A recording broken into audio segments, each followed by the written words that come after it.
Principal number 5 and 6, general to specific and interaction. तो principle of development में general to specific का मतलब क्या है? जनरल का मतलब है आम, एंड स्पेसिफिक का मतलब हो जाता है कोई पर्टिकुलर, कोई खास चीज। ठीक है, इन दोनों का इंटीग्रेशन कैसे करते हैं अब हम डेवलपमेंट में? डेवलपमेंट मूव्स फ्रॉम जनरल, आम, जो एक पूरी बॉडी जो है, the whole body responses to specific refined action. Now इसका एग्जांपल अगर हम ऐसे ले कि the child first uses broad movements then gradually refines them to precise skills. अगर एक बच्चे की बात करें कि ब्रॉड मूवमेंट्स पहले करता है, एक पूरे आर्म को पहले उठाएगा, एग्जाम्पल भी गिवन है, ठीक है, and then he learn slowly कि इस आर्म को उठाने के बाद आपको हाथ भी वेव करना है। ठीक है, a baby waves the whole arm to reach a toy, later uses only fingers to pick it up. Now अगर इसी एग्जाम्पल को हम समझे कि होल आर्म पहले हाथ को उठाना सीखता है, एंड धीरे धीरे वो सीखता है कि अगर मुझे वो टॉय चाहिए तो मुझे उसे ग्रैब करना है, उसे पकड़ना है, तो मेरी फिंगर्स यूज होंगी। ठीक है, तो आप जनरल से स्पेसिफिक फॉर्म में गए, पहले आपने पूरा आर्म यूज करा, देन आपने अपना रिस्ट कंट्रोल सीखा, देन आपने अपनी फिंगर्स प्रिसीजन सीखी, कब कौन सी फिंगर मुझे यूज करनी है, देन हमने फाइन मोटर स्किल्स सीखी जैसे कि राइटिंग एंड ड्राइंग। क्लासरूम में कैसे इम्प्लाई होती है बात?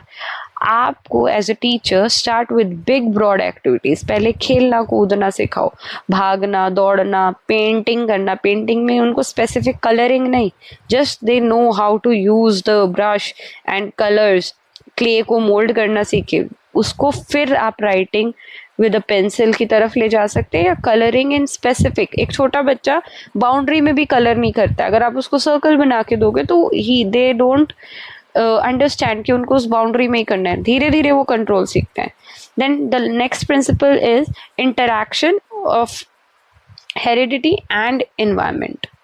ओके, अब हेरिडिटी एंड एनवायरनमेंट जो होते हैं, मैं पहले भी आपको बता चुकी हूँ, ये दोनों मिल के किसी डेवलपमेंट को एक बच्चे में इम्पैक्ट करते हैं। उसका असर पड़ता है कैसे? Development is not determined by genes alone. खाली जीन्स से फर्क नहीं पड़ेगा कि आपके पेरेंट्स जो थे मैथ्स में बहुत अच्छे हैं तो आप भी मैथ्स में बहुत अच्छे होंगे, नहीं, ये सब चीज़ें नहीं होती हैं। एनवायरनमेंट अलोन, टीचर कैसे मिल रहे हैं, बच्चे की अंडरस्टैंडिंग कितनी है मैथ्स को लेकर, वो सब इफेक्ट डालेगा। बोथ इंटरैक्ट कॉन्स्टेंटली, ये दोनों चीज़ें हेरिडिटी और एनवायरनमेंट इंटरैक्ट करते रहते हैं। Heredity sets the potential ceiling.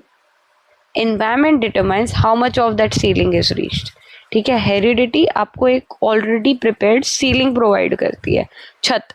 ठीक है, अब उस छत तक पहुंचना कैसे है वो आपका एनवायरनमेंट डिटरमाइन करेगा। ठीक है, a child with musical genes, जिसको म्यूजिक बहुत पसंद है और उसके पेरेंट्स के थ्रू उसको जीन्स म्यूजिक के मिल रहे हैं क्योंकि उसके पेरेंट्स भी म्यूजिक में अच्छे थे। ठीक है, लेकिन उसको अच्छा उस म्यूजिक में बनाने के लिए कांस्टेंट प्रैक्टिस, टीचिंग, गाइडेंस चाहिए होगी ताकि वो उसमें एक्सेल कर सके, ताकि उसमें वो अच्छे से अच्छा बन सके। Now interaction flow chart is given over here. Genes, heredity जो आप इनहेरिट करते हैं अपने पेरेंट्स से, वो यहाँ पर आपको बायोलॉजिकल पोटेंशियल देती है। बायोलॉजिकल मीन्स आपको जन्म से ही वो पोटेंशियल मिलता है अपने पेरेंट्स से, आप रेडी रहते हो। देन जो इन्वायरमेंट ऐड होता है, आपको किस तरीके की फैमिली मिल रही है, वो कितने सपोर्टिव हैं, कैसे स्कूल में आप जा रहे हो, वहाँ पर क्या क्या फैसिलिटीज़ हैं, then the culture around you, ठीक है, वो आपको अलाउ कर रहा है या नहीं। दिस एक्चुअली डिटरमाइंस कि आपका एक्चुअल डेवलपमेंट कैसे और कितना होगा। ठीक है, नाउ अगेन यहाँ पर लास्ट में हमने लिखा हुआ है कि development is equal to heredity into environment. इन दोनों में से कोई भी एक चीज़ सफ़र करेगी। अगर हेरिडिटी वीक है, एनवायरनमेंट स्ट्रॉन्ग है, तो भी डेवलपमेंट हैम्पर होगा। हेरिडिटी स्ट्रॉन्ग है, एनवायरनमेंट वीक है, तो भी आपका डेवलपमेंट हैम्पर होने वाला है। ठीक है,